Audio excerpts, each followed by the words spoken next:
What's up, R&B squad? This is Heart of Ruth. I trust that this message meets you all in good spirits.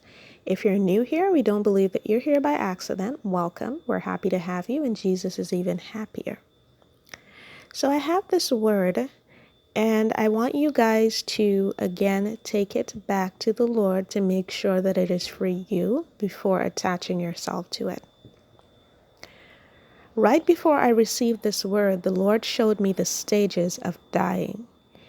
And he showed it to me in the most graphic detail. So I'm not going to go into detail because I know that kind of thing can be upsetting or triggering for some persons.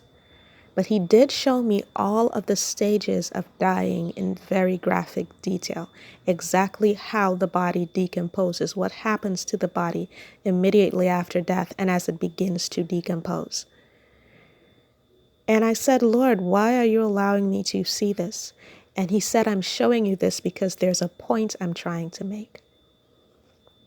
And then he led me to Jeremiah chapter 50, verse 38.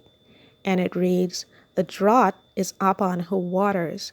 They shall be dried up, for it is the land of graven images, and they are made upon their idols.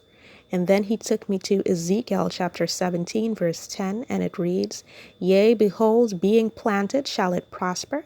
Shall it not utterly wither when the east wind toucheth it? It shall wither in the furrows where it grew. So basically what the Lord is saying to somebody, and it couldn't be for like more than one person, but what he's saying is that there is something in your life, a situation that you have dealt with or that you're currently dealing with, that the enemy keeps trying to resurrect. The enemy keeps trying to breathe life into this situation, but the Lord has already declared that thing dead. The Lord is saying he is the supreme judge, and he has already decided, and his decision is final, that he has given you grace, and that in his grace and in his mercy, this situation that you have been dealing with, it is now a dead situation. He has put it to death. So that struggle that you've been going through, he has spoken death over that struggle. That situation in your relationship where you can't seem to come together with the person that you know he ordained for you, he has put death to that separation.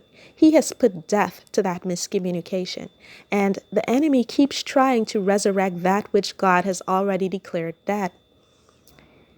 It's kind of like being a body being declared dead. And even after rigor mortis steps in, someone is still trying to resuscitate the body. It is already gone. The life is already gone out of that body. It's the same thing with this situation. God has already declared death and dryness over that situation, but the enemy keeps trying to resurrect it. But the Lord is saying no. He's saying that thing is dead and you shall not deal with it anymore. So I hope that this word bless someone. I will be back with another word as soon as the Lord releases me.